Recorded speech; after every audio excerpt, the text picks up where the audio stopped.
Sehat Mas Yosep ya? Sehat. Alhamdulillah. Alhamdulillah. Oh gini. Iya. Stop baca buku bacakan. Stop, Oke, stop baca buku bacakan. Satu kata aja untuk anak muda Ponorogo.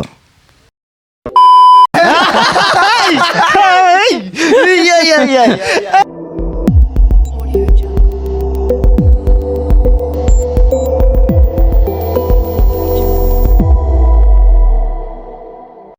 Selamat datang di Peta Peta Project. Gokil. Gokil. Episode kedua. Episode kedua, Bob. Dan tentunya nggak kalah spesial sama episode pertama dong. Kali ini kita Peta Pemuda. Peta Pemuda. Peta Pemuda. Siapa bintang tamu kita hari ini? Nah, ini nih Bob, nih. Siapa nih? Bintang tamu kita kali ini pemilik salah satu kafe Ih, di Ponorogo yang tidak ada duanya, gue yakin. hanya satu-satunya. Hanya satu-satunya. Kita sambut Mas Yosep. Mas Yosep, terima kasih. Iya. Terima kasih. Thank you. Mas Yosep ya. Iya. Mas Yosep, untung tinggal di Ponorogo ya. Kalau di Sunda bukan Mas Yosep, Apa tuh? Kang Usep, nen. Jadi boleh. Kang Usep. Mas Yosep. Mas Ya? Yosep. Mas Yosep sehat Mas Yosep ya? Sehat. Alhamdulillah. Alhamdulillah. Oh gini. Alhamdulillah. Soalnya tadi sempat dengar kabar Bob, katanya beliau ini sedang nggak enak. Itu makanya kita respect sebesar-besarnya Mas Yosep Iya. bisa hadir. Saya juga bersyukur karena kemarin kan undangnya dadakan. Jadi kemarin saya ngomong, Mas kalau tentatif gimana Mas? Saya agak gak enak badan ya. Tapi pagi tadi masih gak enak badan, tapi agak saja lah buat teman-teman Peta Project lah. Hai, respect Mas Yosep, terima kasih banyak. Terima kasih banyak. Oke, Bob. Ini jadi di Peta Project kali ini kita akan bahas tentang ya pasti berkaitan dengan Harubuk ya. Harubuk. Jadi cerita kopi dan buku. Wah, asik. Jadi sebelum saya tanya-tanya nih Mas Ya, Yosep, ya. jadi memang saya bermimpi pengen punya bayangan punya kafe yang memang banyak buku gitu. Nah, yang paling mendasar pertanyaan saya itu saya update terakhir Januari. Itu update Januari itu angka minat baca Ponorogo itu 50% dan sekarang menurun 60%. Nah, sementara Ko Yosep bikin kafe yang konsepnya literasi. Nah, itu idenya gimana itu Ko? Menghela nafas dulu. Boleh. Karena mungkin jadi ditanya mengapa membuat Harubuk Cafe ya? Iya. Mungkin jawaban saya cukup panjang, jadi teman-teman jangan bosan mendengarkan. Harus pasti. Semoga tidak bosan. Jadi pertama-tama perkenalkan saya Yosep. Kebetulan saya yang mengelola Harubuk Cafe, dan kalau ditanya mengapa konsep tersebut adalah Harubuk Cafe mungkin bisa disebut anak perusahaan bisa karena kami induknya adalah penerbit Haru. Jadi teman-teman kalau nggak tahu penerbit Haru itu apa, boleh di Instagramnya apa, boleh diambil. Boleh. Nanti sambil kita ya, tulis tetap di ya. bawah ya. Kita cantumkan. Oke. Kita cantumkan. Jadi itu. Terus kemudian jujur awal-awal ketika bikin Harubuk Cafe itu bukan mau bikin kafe teman-teman. Jadi itu cuman pengen ini ada kantor, ini ada ruangan yang saya nyebutnya kecil ya. Jadi kalau teman-teman kalau sudah pernah main ke Harubuk Cafe, ya saya mengakui bahwa tempat itu kecil. Kalau dia ngomong kafe ya memang mungkin nuansanya memang nuansa kafe. Tapi kalau dia ngomong tempatnya besar tidaknya mungkin awalnya kecil, dan itu pun sudah di-extend. Kalau kalian yang datang sekarang itu adalah Harubuk yang sudah di-extend. Kalau kalian pertama kali datang ke sana itu mungkin lebih sempit lagi. Jadi temanya kenapa itu ya kami ingin nggak sekedar ada bukunya doang atau minuman-minuman doang. Awalnya hanya kayak di display aja deh, terus ada minuman aja, karena saya pun juga saya asli dari Kota Kudus. Di Kota Kudus pun dulu juga pernah ada mungkin buat minuman namanya, bukan kafe. Jadi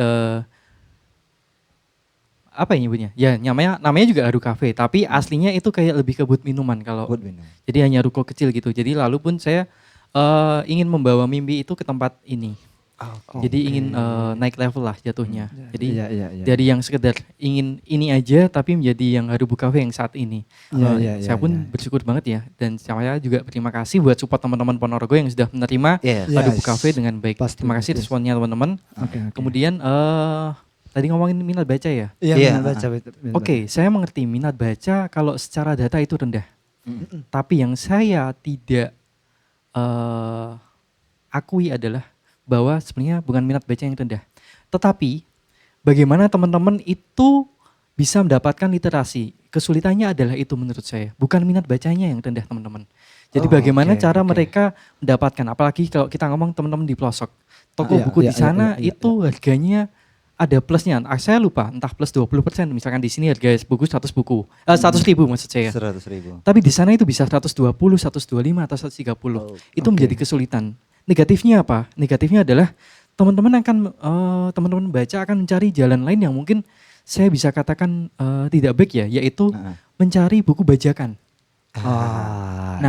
Dari situ teman-teman penerbit kami semua, kami ingin kayak memfasilitasi bahwa ini loh, meski di Ponorogo tidak ada toko buku, saya boleh nyebut nama toko buku offline? Boleh. Misalkan gini, boleh. di sini tidak ada Gramedia, adanya di Madiun. Oke lah, Madiun 1 jam dari sini. Tapi kalau lagi pengen baca buku sesuatu, pengennya sekarang.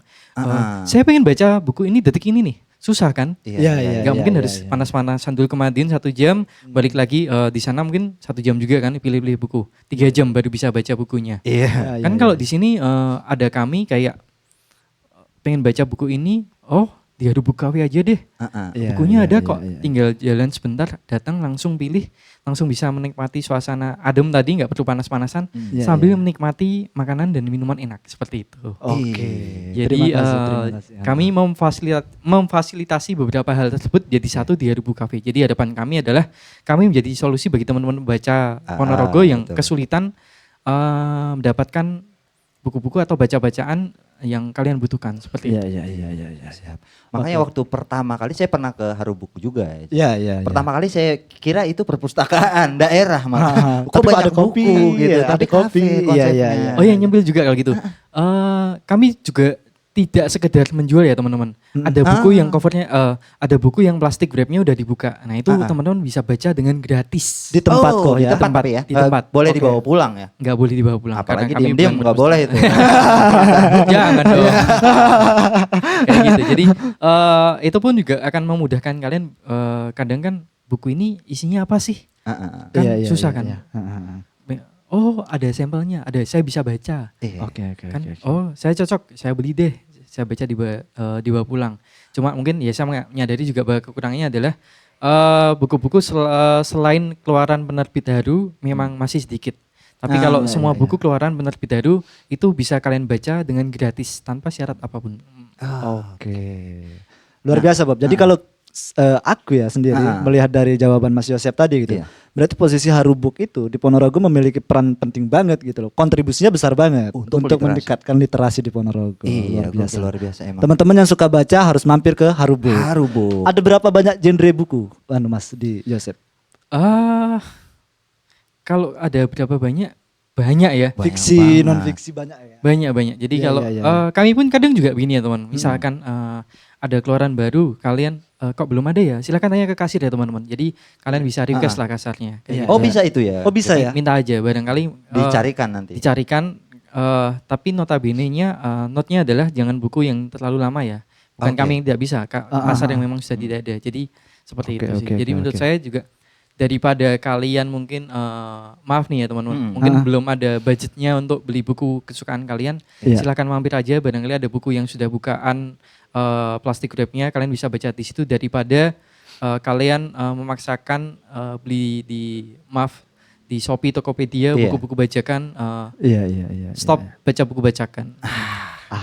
Stop baca buku bajakan. Teman-teman buat yang pinjam terus fotokopi jangan Mending malah pinjam temennya itu nggak masalah sama sekali. Tapi kalau di fotokopi jangan. Kalau pinjam nggak apa-apa. Kalau fotokopi berarti kalian sama saja membunuh penulisnya. Itu dia. Tapi biasanya kalau udah pinjam buku Bob nggak balik pasti. Nggak balik. Itu penyakit banget. Bener. Itu penyakit banget. Jadi mungkin kalian bisa memposisikan diri kalian kalau kalian menjadi penulisnya atau kreatornya. Katakanlah gini, kalian bikin karya apapun itu ya teman-teman. Mungkin saya tidak menyinggol ke buku ya. Karya apapun. Karya kan bisa lukisan, buku, lagu, video, foto. Suatu saat karya kalian diakui oleh orang lain. Sakit nggak? Sakit banget. Sakit. Jadi makanya stop piracy kayak gitu sih. Oke, sama nanya lagi Mas nih terkait dengan bagaimana sih mungkin ini bisa memotivasi teman-teman pendengar juga ya. Kita yang suka literasi gitu, tapi juga di sisi lain juga kita ingin berbisnis gitu. Nah ini kan kebetulan kan Haru Book ini kan seperti konsep literasi yang dimasukkan dalam sebuah bisnis. Nah itu mungkin apa tuh kiat-kiatnya begitu untuk yang amatir ingin memulai begitu. Iya betul. Mungkin saya sedikit bertanya kembali ya, mempertajam pertanyaannya. Ini kiat-kiat untuk merintis bisnis apapun. Iya. Merintis bisnis apapun atau yang berkaitan dengan literasi. Berkaitan dengan literasi ya? Iya. Mungkin lebih tepatnya strategi pemasaran gitu, strategi pemasaran bisnis Harubook nih seperti apa? Karena kan nggak cuma bicara literasi ya, kalau kita bicara Harubook kan ada bisnisnya juga di situ. Gitu, kayak jual kopi itu kan ada perputaran bisnis juga di situ. Nah, gimana cara tips and trick lah ya paling enggak ya. Iya. Kalau memulai kalau gitu saya mungkin memberikan jawaban general aja ya, jangan berikan jawaban yang kayak bisnis kayak tadi F&B, food and beverage yang harus berkaitan dengan literasi ya. Karena mungkin itu niche banget atau terlalu condong ke bidang sesuatu ya. Kalau kita tanya itu mungkin bagi teman-teman yang mau memulai ya. Menurut saya jangan bikin produknya dulu, tapi kayak kalian lihat pasar dulu, riset. Kayaknya contoh di sini saya sebut ya. Ponorogo itu sukanya apa? Pedes. Jadi kalian main namanya bikin makanan-makanan yang pedes. Karena akan kayak pasti lakunya kayak itu. Menjadi diferensiasi atau menjadi sesuatu yang berbeda itu boleh. Misalkan kalian tiba-tiba dari pojok sana sampai pojok sini sudah jualan pecel pedes semua. Saya mau yang beda Oke, tapi jangan sampai terlalu melenceng. Contohnya kalian tiba-tiba bikin jual makanan manis. Boleh lagi. Riset kalian di Ponorogo adalah teman-teman Ponorogo sukanya makanan pedas. Ya jangan tiba-tiba langsung berbeda banget. Kenapa? Nanti hanya boom di awal, nanti setelah survive kalian untuk sampai ke titik akhirnya akan susah kayak gitu. Jadi riset dulu. Lalu pastikan brand kalian atau kalian sendiri adalah menjadi solusi bagi keresahan masyarakat kayak gitu. Masyarakat ini lagi apa sih yang sekarang Ponorogo ini? Bosen kafe yang nuansanya kan. Kalau kita ngomong selang beberapa waktu ke belakang, kafe nuansanya kan simple, minimalis, cat abu-abu. Iya kan?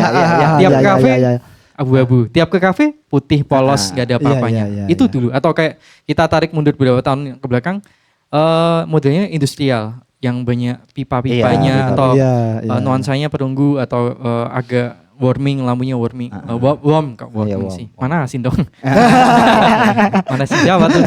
Kayak gitu. Nah, jadi pastikan kalau kalian ingin jadi berbeda atau kayak kalian punya ideologi nih, kayak ideologinya kuat. Saya mau sesuatu yang berbeda. Saya mau yang nggak ada di Ponorogo. Tapi pastikan kalian harus beradaptasi juga. Pastikan yang kalian provide atau yang kalian sediakan buat teman-teman Ponorogo itu juga pasti bisa diterima kayak gitu sih. Jadi pertama-tama pastikan riset. Terus yang selalu saya omongin kepada teman-teman yang sering ngobrol sama saya ya itu kayak kalian harus menjadi solusi bagi keresahan masyarakatnya apa. Jangan tiba-tiba menjadi sesuatu yang berbeda aja. Diferensiasi boleh, tapi pastikan itu bisa diterima dengan masyarakat. Kayak gitu. Siap. Nah ini juga yang maksud saya seperti ini kok. Kalau saya boleh tangkap ya, berarti Mas Joseph ini justru malah melawan arus. Melawan arus dalam artian begini. Kalau kita riset dari kesukaan masyarakat Ponorogo khususnya kafe-kafe itu ya dengan identik dengan musik segala macam jauh banget dari buku gitu dari itu ini yang mau kita bener. Kok berani gitu strateginya gimana kok memunculkan buku dengan kopi begitu karena biasanya kalau bicara bisnis itu untung rugi ya Bob, untung rugi. Tapi kok ini berani itu dia itu Mas. Oke, terima kasih. Itu juga mungkin mengingatkan karena saya lupa menjelaskan juga. Itu ya kembali lagi karena keyakinan kami tadi bahwa kami tidak setuju dengan kalimat atau mungkin ya fakta lapangan memang bahwa tingkat literasi di Indonesia itu rendah. Jadi kami yakin bahwa mereka itu sebenarnya pengen baca kok. Cuma bagaimana mereka mendapatkan buku itu atau bacaan itu yang susah. Makanya kami ingin jadi salah satu solusinya. Nah, bagi itu kan berarti kami harus menjadi solusi bagi keresahannya apa. Jadi ya menurut kami teman-teman itu kesulitan di bagaimana cara mendapatkan bukunya itu. Bukan mereka yang tidak mau baca. Kayak gitu. Jadi oke. Saya kan beberapa kali lah sebetulnya. 2 kali saya ke Harubook itu. dari desain interiornya beda banget sama Beda kafe-kafe banget, beda lain banget, gitu. ha. Dan saya lihat menu-menunya juga sebetulnya menu-menunya lebih banyak yang manis-manis ya kok ya. Kayaknya.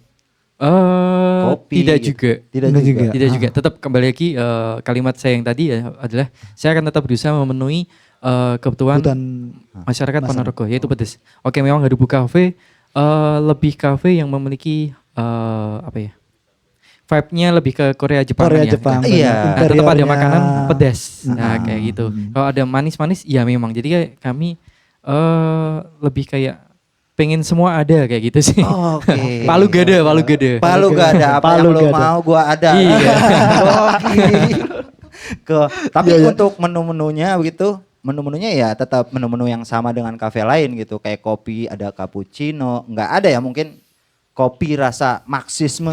Nggak ada ya. Apa tentang literasi gitu. Kopi rasa marxisme gitu nggak ada ya. Kiri Nggak ada, mentok. nggak ada. Kopinya biasa seperti itu Biasa, ya. cuma kan ya kembali lagi semakin di sini pun, nah ini bagi teman-teman kita kalau teman-teman mau mulai bisnis jangan menjadi orang yang kaku, harus beradaptasi dengan semakin berjalannya waktu kalian akan menyadari bahwa siapa sih yang datang ke tempat kalian dan siapa yang datang ke kafe kalian. Nah, Iya, iya, jadi iya. kalian nanti pun juga akan mengerucut, kalian harus mengklasifikasikannya yang datang ke tempat kalian keluarga usia berapa, cowok apa cewek. Nah, lagi itu pun akan memudahkan kalian untuk jualan apa sih di tempat saya kayak gitu. Keluarga muda, oke keluarga muda, bapak ibu ada anak kecilnya. Berarti kalian harus punya juga makanan yang bisa anak kecil terima. Nah, kayak gitu contohnya. Oke. Nah, ini nyangkut lagi ke bisnis ya. Iya, iya, Campur-campur iya, nggak iya. masalah ya. Iya, iya, Nggak iya, masalah, iya, iya, kita iya. sharing santai ya. Santai aja. Mas, Mas, tanya nih Mas. Mungkin kan Harubuk itu kan sudah berapa tahun Mas kalau boleh tahu? Seingat saya 3 tahun. 3 tahun. Enggak tahu kalau ditanya besok lu. bisa Jadi beda lagi berubah, kan. bisa berubah, bisa Berubah. berubah ya. Nah, selama proses 3 tahun itu tantangan apa Mas yang mungkin itu menjadi salah satu Mas Yosep berpikir oh ini harus berubah nih, harus berubah. Nah, itu ada nggak sih Mas gitu? Pasti dalam menjalankan ada, bisnis. semua tempat itu pasti punya tantangan, punya concern yang ada kalanya lesu, ada kalanya loh kok naik ya. Saya spill juga. Saya selain ada Bu Cafe mungkin ada tempat kafe-kafe lain juga. Jadi mungkin bagi teman-teman Ponorogo yang nonton ini barangkali jangan bosan ketika kalian ke tempat kafe mana gitu. Loh, kok ketemu saya lagi jangan bosan ya. Bagi ya karena saya memang mengelola beberapa kafe. Jadi kadang pun loh kafe yang B, C, D itu turun kenapa Haru naik ya. Nah itu pun juga kadang itu kalau itu kan cuma bisa ngucap alhamdulillah doang ya. Alhamdulillah. Kok naik kan kayak gitu. Nah, kadang turun. Nah, kadang kita pun juga harus melihat kembali ke menu. Menu apa yang sudah nggak terlalu laku tapi costnya banyak. Nah, itu kita harus rela nggak rela harus kita take off atau kita sudah nggak jualan itu lagi. Jadi barangkali kalau kalian tanya-tanya, kok nggak jualan ini lagi? Ya memang karena mungkin cost-nya atau ribet bikinnya tapi nggak terlalu diminati. Jadi kita akan selalu beradaptasi dengan waktu dengan keadaan kala itu mungkin kayak gitu. Jadi misalkan dulu pertama-tama yang datang anak muda semua, sekarang kok banyak keluarga muda, banyak ke cewek. Berarti kita jualannya apa? Yang disukai cewek, yang disukai keluarga muda kayak gitu sih. Tapi pengunjung juga di situ memang setiap pengunjung situ pasti membuka buku ya. Atau enggak juga gitu? Enggak juga sih. Enggak juga ya. Ada juga yang Memang hanya ada sekedar yang mencari ngopi. menunya, kopinya Iya. gitu ya. Jadi enggak semua akan membaca, tapi kan setidaknya kami memfasilitasi seperti itu sih. Atau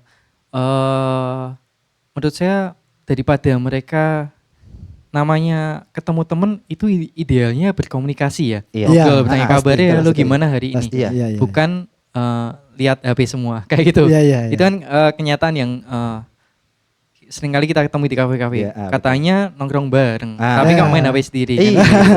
Nah, makanya paling enggak kan mereka bisa berdiskusi. Bukan berarti kalau mereka semua baca buku masing-masing kan apa bedanya dengan main HP? Iya betul. Tapi bedanya adalah kalau kalian habis baca buku kalian bisa berdiskusi. Pasti. Tadi Itu. saya habis baca buku Bener. A yang bisa menceritakan ulang. Jadi kayak Iya. lalu kan ada komunikasi lagi dengan Iya, temannya. iya, Bukan iya, kalau iya. kalian main HP memang fun kalian dapat. Tapi kalau kalian baca buku ada banyak hal ya selain fun yang kalian dapat. Iya. Edukasi, fun dapat.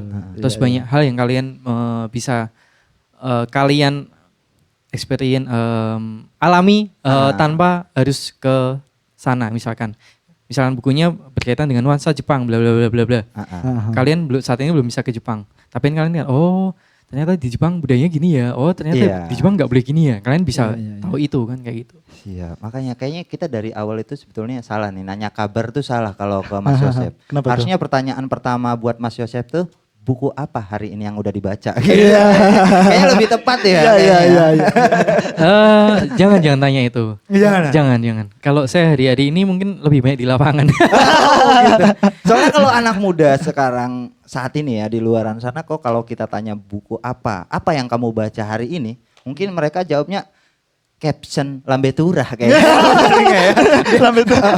Sering baca caption Lambe Turah begitu. Iya. Siapa nih boleh nih cerai lu? Drama apa lagi nih? Iya begitu. Berarti Mas kalau bicara tantangan bisnis tadi Mas ya, memang seiring dengan berjalannya bisnis itu kita memang harus sering berkembang ya Mas ya, selalu berkembang begitu. Karena kondisi mungkin produk pasar kita itu berubah-ubah terus begitu ya Mas ya. Atau bagaimana? Betul. Istilahnya pivot. Jadi kita hari ini tantangannya apa, besok apa, hari ini pivotnya apa, besok pun bisa pivot beda lagi. Hari ini kita meeting sama tim, kita keluarin menu ini bla bla bla ya. Iya. Besok lagi hype menu ini. Yang kemarin di hold dulu ya. Kita pastikan yang ini. Nah, tapi nyatanya yang di hold tadi, yang kita utamakan yang menu yang baru tadi malah lebih laku kan. Berarti jalan strateginya berhasil kayak gitu. Jadi memang kita ada kalanya ketika kita berbisnis nggak boleh baper. Itu penting tuh, jangan baper kalau. Apalagi karena baper lawan dengan rekan bisnis lain ya, lawan Aduh, bisnis ya. aduh. Kalau udah baper jatuhnya kita nggak bisa konsentrasi. Harus ngambil langkah apa, strategi apa yang akan kita ambil kala itu. Seperti itu sih. Sedih boleh, kita manusiawi. Sedih boleh, sakit boleh, yang nggak boleh itu menyerah. Woi, asik. Jangan menyerah. Ini ya Itu biasanya menjadi tantangan tersendiri Mas untuk anak-anak muda khususnya yang merintis bisnis gitu. Iya. Kadang-kadang semangatnya naik turun. Sesuai nah mood, itu. gitu. Sesuai mood itu. Menurut saya gitu. memang mood itu mempengaruhi banget. Tapi kayak pastikan kalian memiliki pegangan atau cita-cita itu harus ditempel kayak gitu. Oke. Jangan cuma pengen ini ya, jangan. Dan menurut saya hal lain yang bisa saya bagikan kayak gini sih, pegangan hidup saya selama ini ya. Iya. Saya mending gagal daripada saya maju mundur. Tak coba enggak iya? Aku buka ini enggak iya? Jadi, karena tadi kalau saya ngomong buat minuman saya yang di Kudus, saya tutup. Tapi menurut saya memang betul guru yang paling mahal adalah pengalaman. Tapi dari tutup itu saya pun memiliki skill-skill seperti barista kayak gitu sih. Oke. Jadi kalau enggak saya malah enggak tahu apa-apa. Makanya pengalaman yang paling berat adalah ya menutup tempat sesuatu untuk agar kita supaya itu tidak menjadi beban. Supaya kita bisa fokus ke strategi lainnya atau tempat lainnya kayak gitu sih. Oke. Nah, menyambung ke situ kok. Jadi saya malah makin penasaran gitu. Sampai sejauh ini dan sampai pada titik ini Mas Yosep itu siapa yang menginspirasi Mas Yosep? Yang bisa sampai muncul gitu ide seperti itu Harubuk itu siapa yang menginspirasi Mas Yosep? Apa ya, kalau inspirasi pasti datang dari keluarga ya. Oke. Makanya pastikan kalian mengkelilingi diri kalian dengan teman-teman yang support ya, jangan dengan teman-teman yang kalian punya teman fun boleh, teman main boleh, tapi pastikan kalian juga dikelilingi oleh teman-teman, saudara atau apapun itu yang memang mendukung kalian secara hal positifnya ya. Jangan cuma fun aja, maksud saya seperti itu. Oke. Tapi kalau untuk inspirasi itu tadi, ada nggak sih satu tokoh yang menginspirasi Mas Yosep? Ada apa ya, kalau tokoh saya, kalau Harubuk Cafe, kalau ngomong tokoh tertentu saya mungkin nggak kepikiran ya. Oke. Karena kalau namanya bisnis sih lebih kayak saya berdatang di Ponorogo, saya mau bertahan hidup, udah. Iya. Kok simpel. Tapi setelah ini bisa jadi toko itu justru malah Mas Joseph sendiri buat orang luar sana ya. Iya. Boleh, bisa jadi. Bisa ya. Mungkin bisa memberikan sedikit inspirasi gitu Mas untuk Inspirasi. pemuda-pemuda pemula yang ingin berbisnis gitu. Boleh banget. Jadi kalau Ah, kalian ah. misalkan ketemu saya di jalan atau ketemu saya di kafe tertentu mau ngobrol bisnis, jangan takut nyamperin saya, jangan takut bertanya-tanya. Saya orangnya open. Kalau kalian pengen tanya-tanya, yang pasti saya tidak buka rahasia dapur itu enggak. Tapi kalau tanya tips and trick, kalian mau jualan ini, kalian mau nanya, saya mau mulai dari sini nih, ayo, nggak masalah. Kayak gitu, oke. nggak berbayar, aman. Enggak berdarah ya. Itu ya. Tapi kalau kalian laku berbayar loh. Enggak bercanda. Enggak. itu hitungannya lain tuh nanti ya. Enggak. Ya itu jatuhnya kan konsultan. Iya dong. Kayak ada mau jadi konsultan gratis? Iya, enggak mau Enggak dong. mau dong. Nggak mau dong. Enggak mau dong. Iya, Berbahaya ada batasnya, ada batasnya. oke. Cuma kalau kalian bertemu saya, sapa saya seperti itu. Iya. Gue nggak nyangka banget kalau Apa tuh? Mas Joseph ini justru malah owner dari Harubuk. Waktu Harubuk. pertama kali, mungkin Mas Joseph lupa kali waktu pertama kali saya datang ke sana itu yang ngebukain pintu Mas Joseph. Serius. Iya. Kata ownernya, iya. Oh iya, Ambil. nyambung ya. Terima kasih sudah mengingatkan. Salah satu penggalan hidup saya banyak banget ya. Iya, enggak apa-apa, aman itu. Saya pegangan hidup saya kayak gini. Saya mungkin pernah mengalami kayak kepahitan-kepahitan hidup ya. Jadi menerima perilaku tidak baik. Makanya dari itu saya memastikan bahwa saya akan memastikan siapapun yang keluar dari tempat saya, kafe manapun itu, tidak puas secara makanan, minuman saja, tapi kepuasan batin, yaitu mendapat perlakuan yang nyaman sekali. Bukan nyaman ya, nyaman sekali. Kayak gitu. Sekali. Jadi saya orangnya akan selalu memastikan kalian puas. Kayak gitu. Itu yang Jadi pastikan kalau kalian buka tempat, apalagi jualan sesuatu ya, servisnya itu diutamakan teman-teman. Jadi buka dapur sedikit ya, sejelek-jeleknya makanan minuman kalian nggak cukup enak. Kalau nggak enak nggak mungkin kalian jual, ya Iya kan? dong. Atau makanan minuman kalian biasa aja. Saya nyebutnya mungkin biasa aja. Tapi pastikan servis kalian istimewa seperti itu. Siap. Makanya Siap, itu yang siap, paling siap, berkesan tuh. Saya kaget waktu itu. Benar. Iya, Terus iya, story ini saya kaget. Oh itu nggak ngebukain pintu loh. Tak cuekin Yosef, lagi. ya, Gitu. Mas Yosef ternyata. Iya. Banyak loh saya kadang boleh ya spill ya? Iya, Boleh. Spill cerita ini ya? Boleh. Ada saya nggak nyebut seragamnya apa ya. Ya tapi tetap ada orang berseragam. Halo, selamat datang.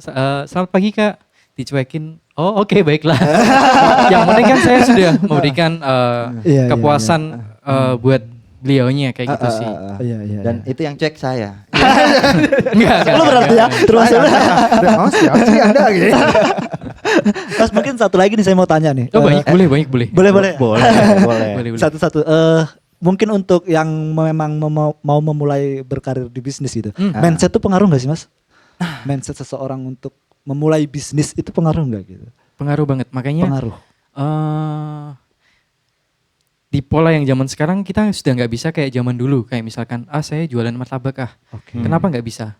Kalau dulu mungkin masih sepi banget misalnya di Ponorogo yang jualan martabak masih sedikit. Iya. Saya jualan martabak di sini Oh pasti laku. Saya nyebutnya pasti laku. Bukan mungkin laku. Iya. Iya. Zaman sekarang nggak bisa kayak gitu. Zaman sekarang itu banyak hal. Saya mau jualan martabak. Martabak apa? Isinya apa? Toppingnya apa? Di harga berapa? Iya. Kamu mau jualan di mana? Nanti kira-kira pembelimu itu usia berapa? Ribet kan? Iya. Kayak gitu. Iya, Jadi iya. nggak sekedar mindset jatuhnya. Oh. Persiapan secara teori, secara bukunya, tertulisnya itu harus siap. Baru nanti yang di buku pun sama praktek lapangan pun pasti akan beda. Saya nyebutnya pasti.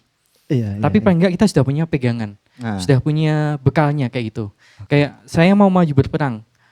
Lawan kamu bawa pistol, kamu cuman bawa bambu runcing. Menang enggak? Mungkin. Mungkin. Insya Allah menang sih. Insya Allah menang ya. Insya Allah apa? mental. Ya, makanya mental. Makanya tadi kan saya juga sudah nyebutnya. Makanya saya mending gagal. Tapi saya sudah coba. Daripada saya maju mundur. Aduh, saya kalau buka ini laku enggak ya? Jatuhnya gambling kayak ya. gitu. Gambling boleh, tapi bukan gambling aja. Tapi kan kita udah punya persiapannya tadi ya. Kayak saya jualan di tadi jualan di harga berapa, saya toppingnya apa, terus saya mau jualannya di mana. Area ini paling deket nanti apa? Ada perkantoran apa? Ada sekolah apa? Kira-kira kayak gitu. Di kota banget enggak. Kalau di pinggir pun kira-kira penduduknya daya beli mereka sudah cocokkah dengan jualanmu? Itu juga kan nggak mungkin tiba-tiba kamu buka Starbucks di Pulung. Iya. Nah, kayak gitu. Susah. Ya kan, bukan bermaksud mendiskreditkan ya. Bukan. Kita hanya sebagai contoh aja. Makanya kalau kalian buka di tempat area tertentu, jualan kalian masuk akal nggak harganya? Kayak gitu. Lebih ke itu. Kita ngomong secara data, secara risetnya. Betul sekali kok. Tapi bicara tadi persiapan tuh. Kalau untuk modal kok, itu ada di posisi keberapa? Untuk kembali lagi, kalian mau jualan apa? Kalau ngomong modal itu enggak. Kalau kita ngomong modal ya nggak ada habisnya. Tapi bisa diakal. Kembali lagi mau jualan apa? Banyak kok brand-brand di luar sana mulai dari bawah tiba-tiba udah jadi raksasa. Kayak gitu. Kenapa mereka bisa jadi raksasa? Ya tadi mungkin mindset ya. Jatuh bangun itu pasti. Jatuh boleh, tapi aku nggak mau tergeletak. Aku mau bangkit kayak gitu. Karena kami pun sudah sering jatuh bangun. Tapi kami punya itu tekad sih. Iya. Berarti yang ide bulat itu bukan cuma tekad. Tahu juga bulat. Tahu juga bulat sekarang. Berarti ide itu untuk melakukan bisnis tidak tergantung modal ya kok ya. Sebenarnya ya. Tinggal tekad itu tadi ya. Atau ya kalau kita realistis gini, bagaimana kita mengolahnya. Jadi kayak oke, kita sudah masuk ke area model nih ya. Saya mau jualan yang sesuai modal saya, itu bisa. Kamu punya mimpi, kamu pengen ambil resiko, modal itu bisa didapat. Dengan jalan yang lurus ya, jangan pinjol teman-teman. Jangan. Kita bisa utang ke bank kok, kayak gitu. Tapi kan berarti pastikan utang kalian utang ke bank pastikan untuk sesuatu yang bisa diputar. Jangan untuk misalkan mau beli moge, mau beli iPhone, bahaya. Jangan. Saya pernah di titik itu mungkin sekedar cerita pinjam uang hanya untuk sesuatu yang memuaskan diri sendiri. Itu hanya kepuasan sementara teman-teman. Jadi hedon boleh tapi pastikan kalian sudah punya dana lebih untuk bisa bertahan hidup. Oke. Cuma sekarang orang-orang yang penting ngesohor.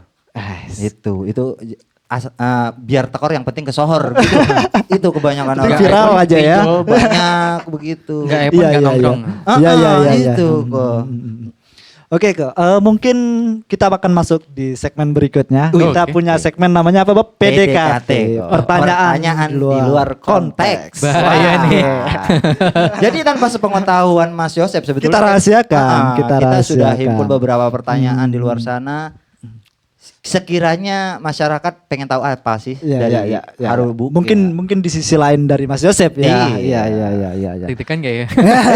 Enggak dong Pak. Dan jawabannya harus cepat gitu aja. Oke. Kita mulai ya Dan Mas ya. jujur. Kita mulai ya Mas ya. Oke. Mungkin pertanyaan pertama, kopi atau buku? Kopi.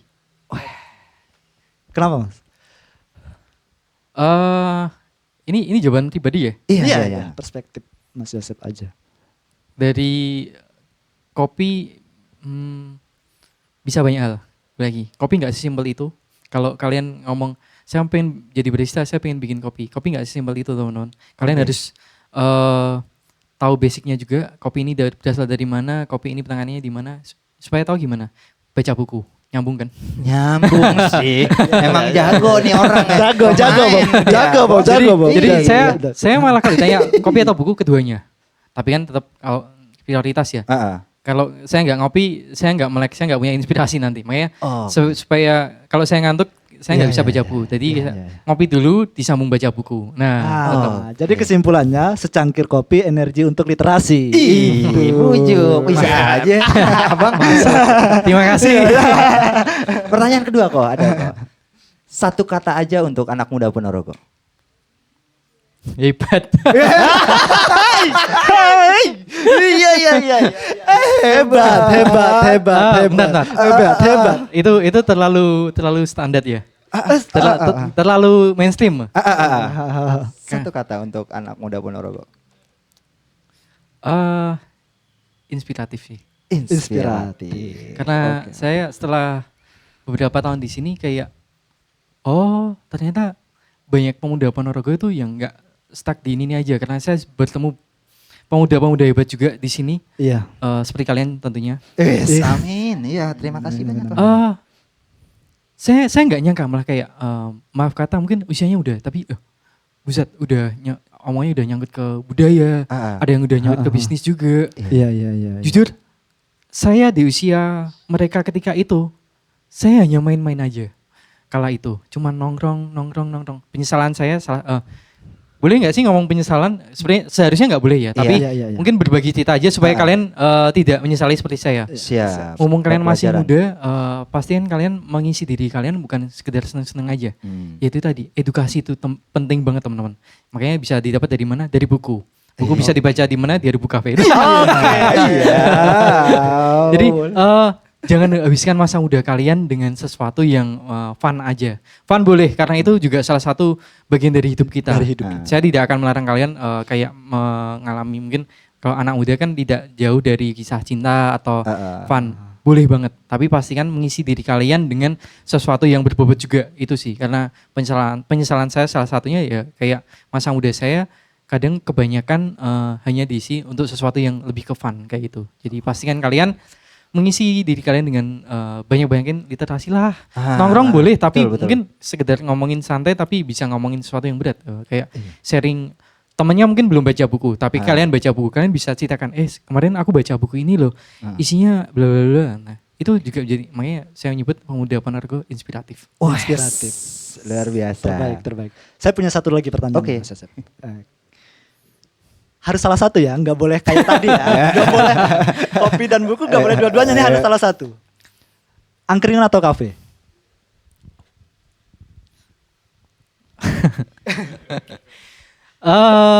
Sulit.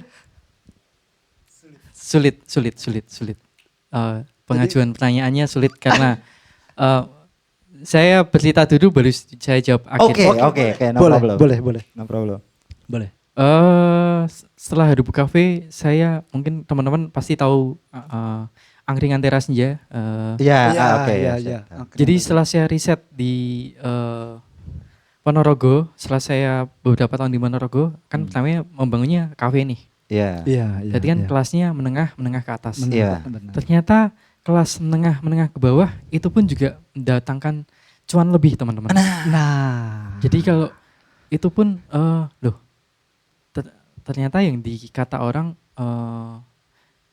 mungkin didiskreditkan atau dianggap remeh, jualan kok angkringan atau misalkan ada orang kayak kamu mau buka usaha apa angkringan. Terus diketawain temennya belum tahu dia kosnya yang HPP-nya yang murah dengan harga jual yang bisa mendatangkan cuan itu. Betul. Makanya jadi teman-teman pastikan kalian jangan pernah menyerah kalau tiba-tiba diketawain temannya. Biarin diketawain, nggak masalah. Kita hidup bukan dari ketawanya teman. Kita hidup dari keringat kita sendiri. Yes. Jadi kalau ditanya angkringan atau kafe, keduanya boleh nggak sih?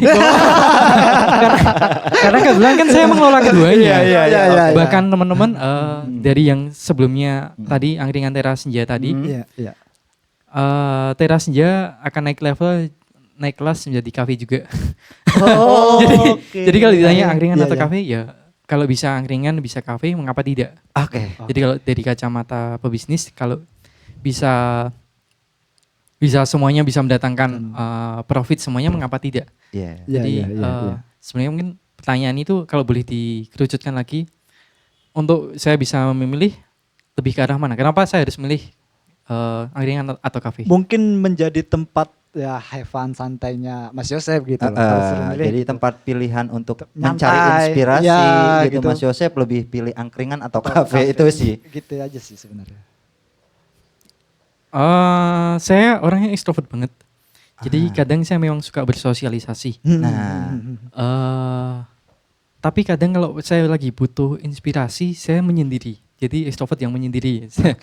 Jadi kadang kalau bahkan ada teman-teman yang tanya, loh ngapain di sana sendirian? Emang ada yang salah dengan menyendiri? Kayak gitu. Jadi menyendiri itu nggak selamanya buruk. Asal kita menyendirinya dengan konteks yang lagi positif ya, lagi butuh ketenangan, lagi butuh konsentrasi tinggi. Angkringan kayaknya lebih damai deh. Lebih Iya angkringan. Lebih damai ya. Lebih damai baliknya semua dari apa yang kita alami dalam hidup kayaknya kalian pasti akan suatu saat endingnya in the end kalian akan lebih mencari damai bukan mencari kesenangan. Jujur dengan bertambahnya usia mungkin kalian pasti teman kalian akan merotoli atau lama-lama akan hilang dengan kesibukannya masing-masing. In the end kalian hanya akan bertemu dengan 1-2 orang sahabat saja, di mana kalian pasti lebih mencari tempat yang sepi, lebih bisa ngobrol, bukan cari ramenya. Oh, kesana aja ada live musiknya, kesana aja rame tempatnya lagi hype. Kayaknya kalian suatu saat pasti akan merasakan di mana, kemana nih? Ke angkringan A aja, angkringan A soalnya lebih damai. Kayak gitu sih. Siap. Ada pertanyaan terakhir mungkin ini. Lu ada pertanyaan? Ada nih. Oke. Mungkin kalau ini saya rasa jawaban Ko Yosep bisa pilih salah satu sih. Kalau yang ini ya khusus. Dari tadi saya sudah pilih salah satu. Salah satu. Cuma penjelasannya Pengusaha atau penguasa? Pengusaha. Apa alasannya kok? Kenapa kok? Damai. Oke. Oh, penguasa nggak damai ya Mas ya? Enggak. Sering di demo ya? Enggak, serius. Makanya kadang saya kalau bercanda sama keluarga saya Menarik nih kayaknya. Atau kayak kemarin misalkan di alun-alun ya. Foto sama ini loh. Kok ya maaf kata mungkin kan saya, kalau foto sama terlihat paling beda ya mungkin ya. Iya. Maaf ya bukan bermaksud menyinggung pihak tertentu ya. Kalau saya foto teman-teman di sana kan pasti terlihat berbeda sekali. Loh mau nyalon toh? Saya langsung jawab enggak, saya mau hidup damai dengan keluarga kecil saya kayak gitu. Siap. Kayak gitu. Jadi kalau di ngomong emang pengusaha damai? Enggak juga. Tapi lebih damai. Lebih damai dari penguasa ya. Daripada penguasa. Saya apa sih yang mau dicari kayak gitu sih? Hidup mau apa sih? Kalian mungkin kalau lihat orang yang di atas kalian, oh enak ya jadi itu. Oh enak ya. Kalian lihatnya enaknya aja. Kan banyak yang nggak enaknya nggak ditampilin kayak gitu. Struggle-nya di mana tidur 1-2 jam aja. Kan nggak mungkin dong saya posting baru tidur 2 jam nih, ngapain orang lain harus tahu itu. Biar saya dan keluarga aja yang tahu bagaimana saya pulang subuh kayak gitu. Itu biar keluarga saya aja yang tahu kan kayak jatuhnya kayak gitu. Oke, siap. Jadi banyak banget nih inspirasi dari Mas Yosep ya. Banyak banget. Cuma kalau gue boleh garis besar ya dari perjalanan tadi cerita dari Mas Yosep itu memang proses itu penting ya. Jadi penting dari mulai Mas Yosep mencoba tadi sempat barista juga ya. Belajar barista. Iya, maksudnya dari situ kalau dari saya punya satu dulu yang kecil, kalau saya tiba-tiba punya yang besar, saya malah akan kewalahan. Tapi kalau dari satu yang kecil, saya akan menguasai lapangannya, saya menguasai teknisnya. Jadi supaya kita apa ya? Kita betul-betul tahu kalau suatu saat ada kejadian, ada kendala. Misalkan ada customer komplain. Loh, ini kok rasanya asam. Kita tahu sendiri. Kita nggak harus tanya kepada tim kita kayak barista kita. Loh, itu kok asam kenapa ya? Enggak, kita sendiri pun tahu. Loh, itu kok jatuhnya ke asam gini ya? Apakah tadi ininya berapa milinya? Oh, sampai saya tahu sampai sedetail itu maksudnya. Sedetail itu. Jadi kita emang harus menguasai betul-betul menguasai lapangan, enggak sekedar menguasai manajemennya, enggak sekedar menguasai soal pembukuannya kayak gitu. Oke. Iya, berarti kan percuma juga kalau kita untuk menjalankan bisnis itu percuma banget kita datengin 1000 motivator bisnis pun kalau kita hanya jalan di tempat itu. Iya, betul. Jadi kita harus tetap mencoba gitu ya, Ko ya. Oke. Mungkin cukup ya ke podcast kita pada malam hari ini. Terima kasih yang sebesar-besarnya. Banyak sekali Mas Yosep. Terima kasih banyak banget dari Mas Yosep dan kita juga ucapkan terima kasih karena sempat takut gua kemarin itu. Kenapa tuh? Hampir mau nggak jadi. Aduh, gimana ini? Gue deg-degan Deg-degan nggak serius. Alhamdulillah syukur mau pulang, mau datang ke sini. Iya, pulangnya habis ini. Habis ini pulang. Tapi sebelum pulang kita punya kenang-kenangan buat Punya Ko kenang-kenang. Yosep. Oh, thank you. Ada ini kenang-kenangan kita nih kok. Kita buka dulu. Asik nih. Kalau gitu kapan undang saya lagi? Biar dapat kenang-kenangan. Kita agendakan. Ini merchandise lah, sedikit merchandise dari kita. Thank you. Peta Project itu kok peta itu adalah sebuah navigasi petunjuk arah dan narasumber yang sudah mau dan berani datang ke sini Tuh, secara otomatis kita stempel menjadi navigator cerdas. Iya, ini terima kasih buat Ko Yosep. Keren banget nih Iya, tagline-nya. navigator cerdas. Mudah-mudahan Mantap, pas mantap. sih ya ukurannya ya. Pas ya, insya Kalau Allah nggak pas nanti saya ini misalnya kegedean saya nanti gedein badan aja deh. Iya. Oke, terima kasih buat semuanya. Oke, thank you. Thank you buat semuanya. Terima kasih Ko Yosep. Thank you. Thank you banget.